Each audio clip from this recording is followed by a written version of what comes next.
Okay, so we all know Bangladesh is this global manufacturing powerhouse, right? Chances are the shirt you're wearing right now was made there. But here's the thing. There's this really fascinating paradox when you look at what's on people's wrists. In a country that makes so much for the world, its entire watch market, it's almost all imports. And we're not talking about a small market. Not at all. The global watch industry in 2024 is worth a staggering $103 billion. That's a massive economic pie.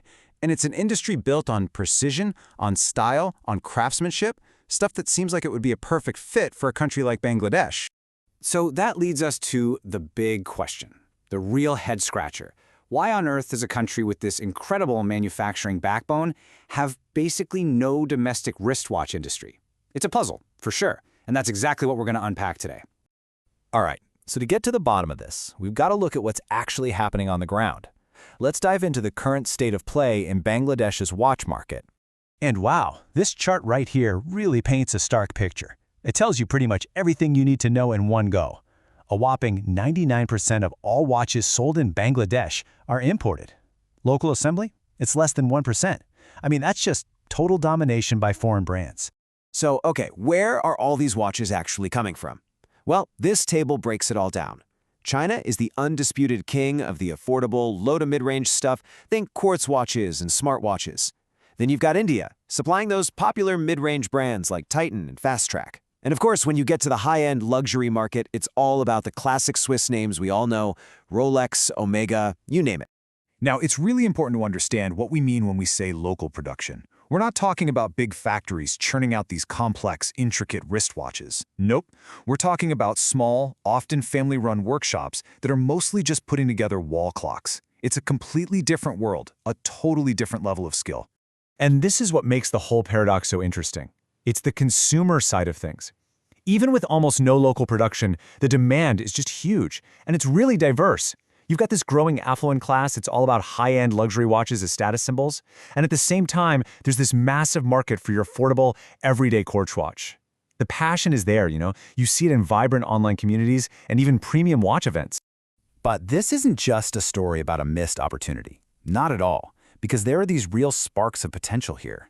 The idea of a future where made in Bangladesh is stamped on the back of a watch, that isn't just some pipe dream. It's a real, genuine possibility. So what are the ingredients you need for a brand new industry like this? Well, the cool thing is, Bangladesh pretty much has them all. You've got a huge, skilled manufacturing workforce from electronics and apparel, you've got experience in precision assembly, and maybe most importantly, you've got a proven model. I mean, the country successfully built its own mobile phone and TV industries, going from just assembling parts to full-on production. They could follow that exact same playbook for watches. And look, this isn't just some abstract idea. Meet Bangladeshi Watchmaker, or BWM for short. This company was founded by two expats who actually came back home to start it. It is the country's very first domestic watch brand. Yeah, they're working on a small boutique scale right now, but they're the proof of concept. They're showing everyone that yes, this can actually be done. And this quote from one of the founders of BWM, man, it just gets right to the heart of one of the biggest challenges they face. It's not just about making the thing, it's about changing minds. After decades of only seeing foreign brands, the biggest hurdle is convincing your own customers that local can be just as good. So, that whole challenge with perception, that brings us neatly to the other roadblocks. Because while the potential is absolutely there, the path to building a local industry is, well, it's filled with some pretty significant barriers. Okay, one of the biggest, most immediate barriers is a tax system that just feels unfair. Get this, if you assemble a watch locally, you get hit with a 15% value-added tax.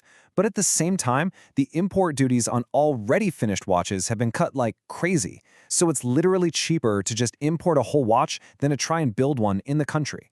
The policy is basically punishing local entrepreneurs. And on top of the taxes, there are other major hurdles. You've got the fierce, almost impossible competition on price from cheap Chinese imports. Then there's a huge skills gap. I mean, there are no formal watchmaking schools or institutes in the whole country. And on top of all that, you're completely reliant on expensive, imported parts, especially the movements, which are basically the beating heart of any watch. And if you want one little detail that just perfectly captures this skills gap, Here it is. Those pioneers, the founders of BWM, they didn't go to some fancy Swiss watchmaking school. They learned the incredibly precise craft of watchmaking by watching YouTube tutorials.